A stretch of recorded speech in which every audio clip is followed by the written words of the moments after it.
Alright guys, so nandito na naman kami sa Divinubo Island para sa isang bagong adventure. Ayan mga lods, set up na tayo ng tent. Dito kami mag-overnight mamaya. O hanggang kailan kami dito? Depende na yon sa pahuli ng isda. 6 months. Kung aabot kami ng 1 taon, pwede na to. Basta mayroong mga langga, okay lang yan. Yan mga lods, ang entry point namin. Dito kami bababa. Dito yung parula. So apat kami dito ngayon. Si bro Didi, si bro Richard, si bro GT. Harap ko something kung mayroon.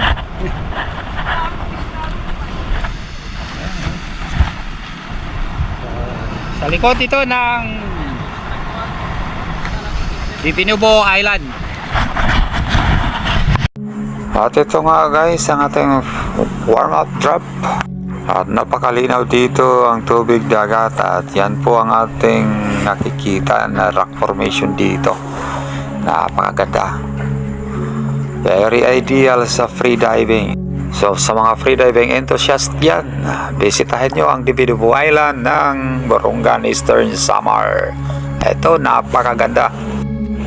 Pwede ito mga ladies freedivers sa inyong mga aurahan. Ang gaganda ng mga cracks dito at rock formation sa ilalim, ang linaw pa ng tubig. Noong huling punta namin dito, marami ang nag-scuba dive sa mga spots dito sa Divinubo Island. Sa next drop na ito, mabandi tayo at dito medyo okay ang fish activity at binabaan natin ang area na to. So slowly nag free fall tayo. Target natin itong gilid ng mga cracks. At may nakikita na tayo na grupo ng mga maliliit na isda, mga parrot fishes. At may isang big eye emperor ang nakita natin sa medyo malayo.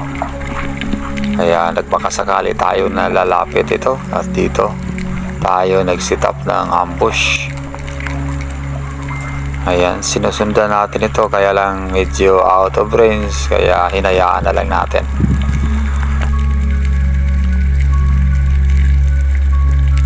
At ito, makikita natin ang luntiang seaweeds dito sa harap natin. Ang sarap nito sa salad mga lods.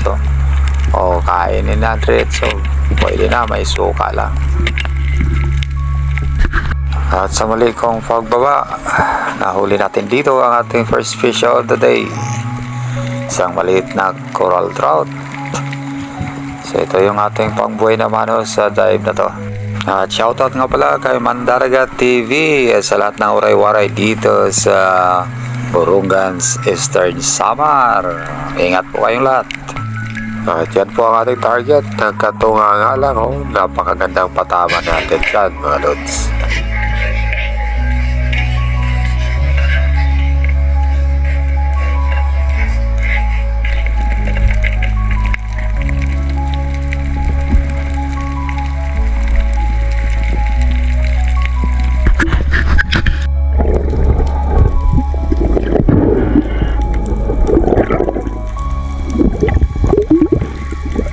Yan po ang ating coral trout. May pang-ulam na tayo.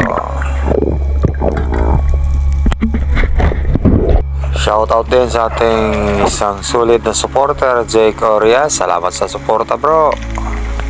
Shoutout din kay Danilo Adalim at Suds Prince Adalim dyan sa Santa Rosa, Nueva Ecija. Salamat na marami sa inyong suporta mga bro. God bless. Shoutout din sa Flores family ng Lavisaris Northern Samar. Salamat sa suporta at God bless sa inyong lahat. At isang pangmalakasang shoutout din ng De La Cruz family from Naik, Cavite. Maraming salamat sa inyo dyan. Keep on watching.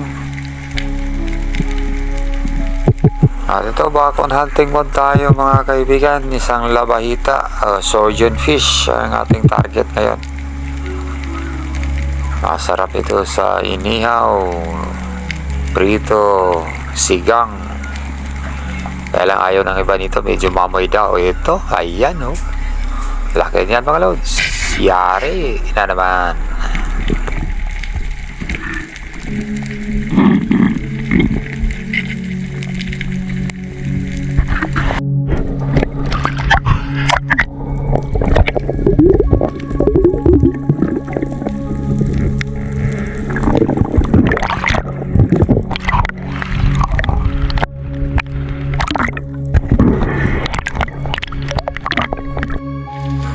At dito muli tayong bumaba. May nakita tayong ilang piraso ng mga isda sa baba. At ito, tinira natin ay isang uri ng samaral. Ito ay isa sa mga pinaka-paborito nating isda. Napakasarap nito mga lods. Marasa ang isda ito, sabi ng mga waray-waray sa anumang luto mga lods. Kaya ito ay paborito natin.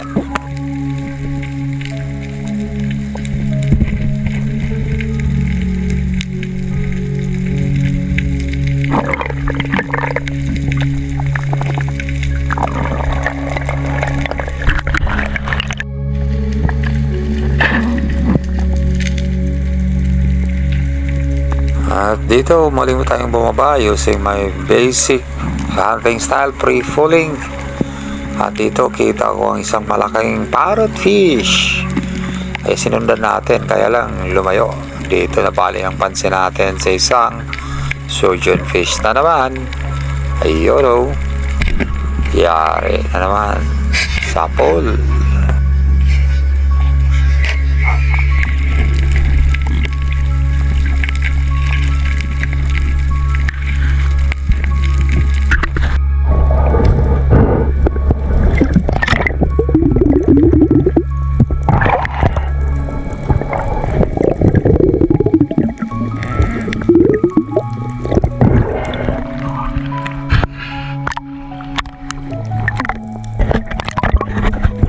Yan, dagdag na naman to sa pangulam natin. After makapag-relax ng 5 minutes, ito, balik na naman tayo. So, basic natin ang rest interval o relaxation period bago ang muling pagsisid na 5 minutes. At sa drop na ito, may naaninag tayong isang isda dito sa isang siwang o isang crack. Kaya tinignan natin. Ito pala isang grouper, kaya lang bigla itong pumasok sa ilalim ng butas.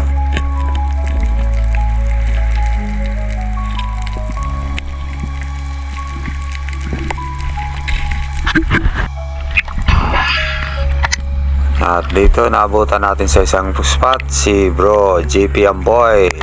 At pa-support na rin sa kanyang YouTube channel mga lods, ang GP Amboy TV Vlog. At dito may mga nahuli na rin siyang mga magandang isda. Goods na rin gamit ng kanyang inverted ruler gun na siya rin mismo ang gumawa nito. Sa aking pagabante, isa na namang isda ang nahuli natin. Muli nakahuli tayo ng isang surgeon fish na good size na rin. Dito po yung tira natin. Napakaganda rin ang patama natin dyan.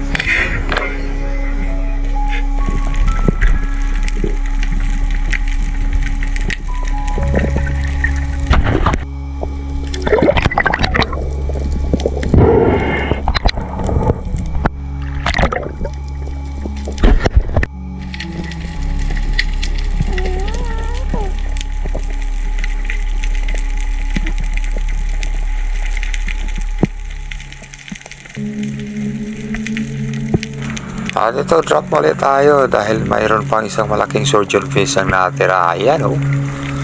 At maganda din ang patama natin dyan. Good size at good shot na rin mga lods.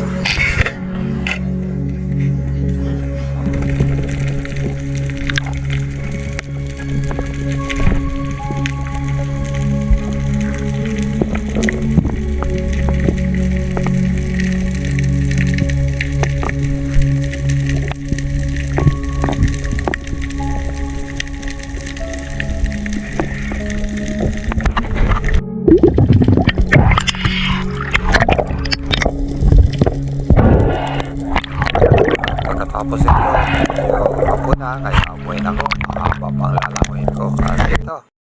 At ito si Bro GP Amboy, nagbibilang sa kanyang mga huli. Ang gaganda ng mga huli niya mga lods.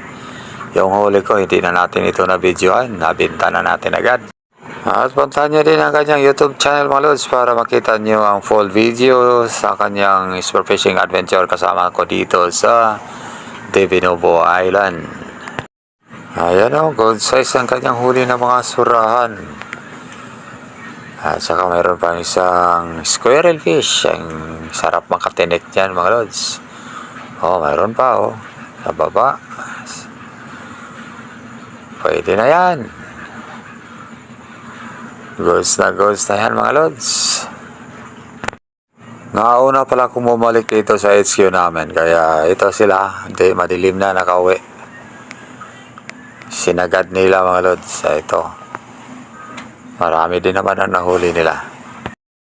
So yan po ang kabuang huli ni bro JPM Boy sa unang araw. Harvest siya mga lods oh. At syempre pahuli pa naman si bro Josie ang high sprinter sa unang araw sa dive na to. Nakahuli siya dito ng malaking talakita ko. Good size na yan gamit ang kanyang inverted roller spear gun. So ayan mga inihaw na parrot fish at ilang isdang ulam sa aming hapunan. Yan lang po muna sa aming day 1. Ayan, good morning mga lods. So ito, coffee time muna. Yan si bro. Ayan. Kape. Kape. Let's dive. Ay, dive na naman mamaya. Naka makabawi tayo. Kahapon, kunti lang huli natin. Oo. Parrot fish na naman ito. Parrot fish na naman. Huwag sana naman parrot fish lahat eh. No, bawal. Oo, talaga kahapon. Puro parrot fish yung nakikita ko. Wala eh. Ubus na yung corals na mga parrot fish. At ito, gear up na kami mga lods. Ready for the last dive sa trip na to. At habang papunta kami sa spot, nadaanan namin ito ang isang pitsay garden. Oh, napakaganda. At ito, mga bata, maagang naglaro ng chess. Simple at tahimik ang buhay dito sa isla. At mababait ang mga tao dito mga lods.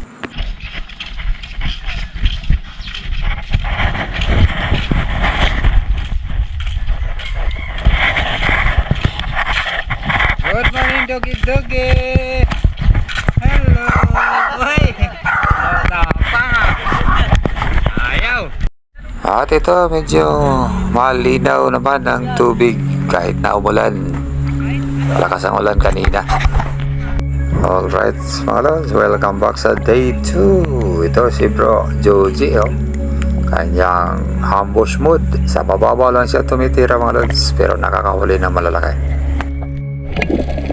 Ayan, selfie time para sa ating warm-up crowd. Agad pa rin ang visibility kahit umulan.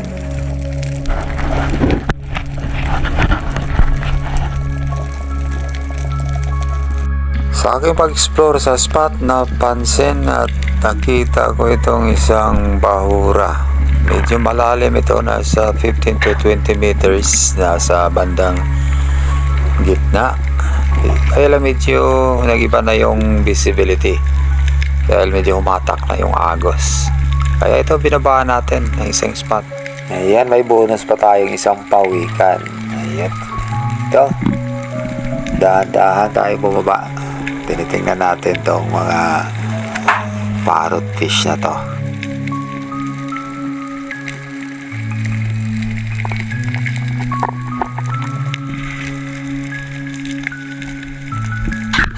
At dito, napakaswerte natin. May nakita tayong isang king mackerel, kaya agad nating binabaan. Medyo malabo nga lang ang tubig, pero ito, kitang-kita pa rin. At nakahabol din tayo ng magandang patama, oh. Ayan, bumawi tayo. Ito yung ating pang third mac. King mackerel para sa taong 2024.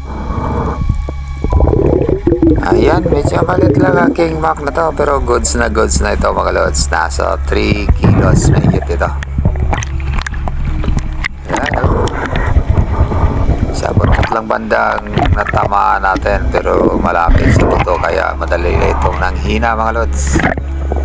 Kaya paborito ko ang target sa katawan ng isdang ito. Dito banda sa may mga palikpik dahil matigas, matitibay ang laman nito.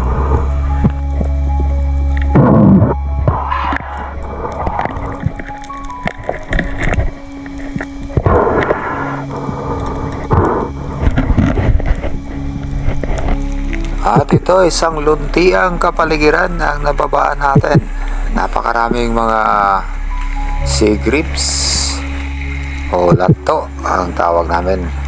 Masarap ang mga ito, depende sa uri ng sea grapes. At ito may nasipat tayong isang surgeon fish na naman, good size. Nasa mahigit kalahating kilo ito mga lods. Kaya ito, hinintay na lang natin na makapwesto ng maayos. Ayan, gitek mga lods. Ay di pala, sumabit pala ito sa coral sa ilalim.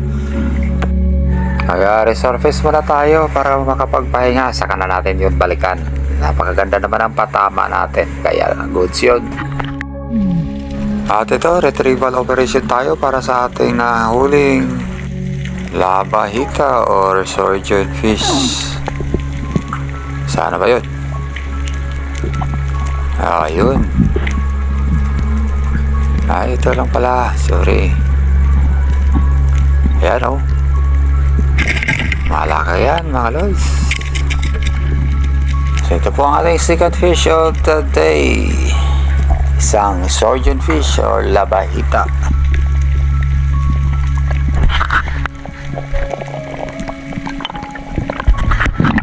At ito, pabalik na ako sa bandang tabi kung saan kami bumaba.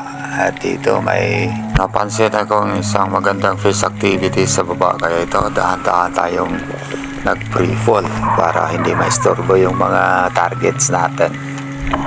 So mayroong mga malilit na snappers ang nakita natin dito. At saka nang malapit na tayo, may nakita tayong dalawang Maori dito banda. At saka may isang magandang isda, isang coral trout. Kaya ito ang pinili natin. Slowly but surely ang galawan natin dito para hindi mabulabog. At ito, humarap siya mga lods. Ito ang napakagandang posisyon ng isang coral trout para tirahin. Ayan o. Kaya lang pagkatama, ganitong pumasok sa butas o. Nasa mga 18 meters ang spot na to. Kaya minabuti kong umangat muna. Saka ko na ito balikan.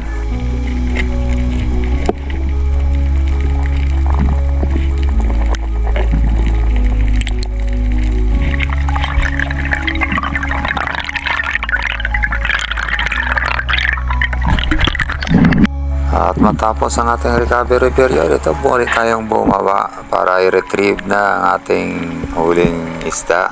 Sana dito makawala. Ayan, positive. Nandyan pa ang isda natin, isang coral trout. Kaya lang pumasok ito sa butas, hirap tanggalin. Kaya minabuti ko na ayusin ang ginagawa dito dahil mahirap na. Baka kapusin pa tayo ng hininga. Ayan, ilang segundo din ang paghila ko nito. Ang final. Ito na po.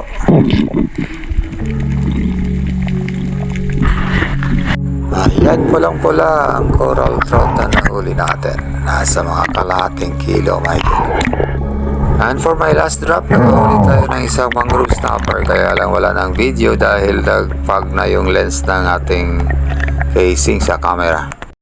At sa pagpunta natin sa tabi, isang magandang spot ang nakita natin. May balon, no? Kaya dito, nagbanlaw tayo ng ating mga gamit. At siyempre, nag-selfie na rin tayo sa ating isda dahil medyo okay na yung lens ng ating cam. Ito po ang huli ko sa araw na to. Konti lang. Sabi ng waray, gutila. Ay, gutila pala. At dahil sa ganda ng spot dito, mukhang babalik ako o may babalikan pa ako sa lugar na to, mga lods.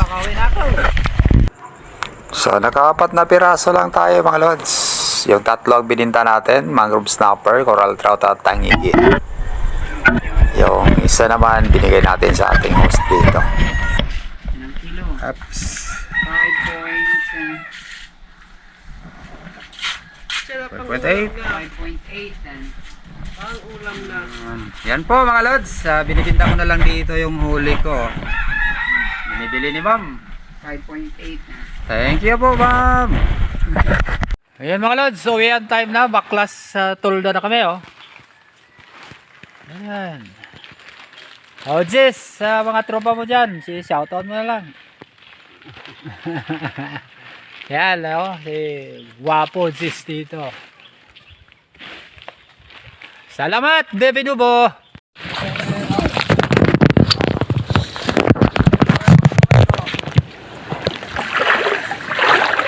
Ayan, uwi na kami mga lods. Sakay na naman kami, tatawid doon sa Lawigan. 5 minutes, 20 minutes. At yan po, salamat at shoutout sa ating mga trupa, Burungan, Samar, Spiros, Bro Juzi, Bro Richard, Bro GP, at saka Bro Jun. Hanggang sa muli po, ako'y lubos na nagagalak at natutuwa dahil nakasama ko kayo. Drive safe always mga bro.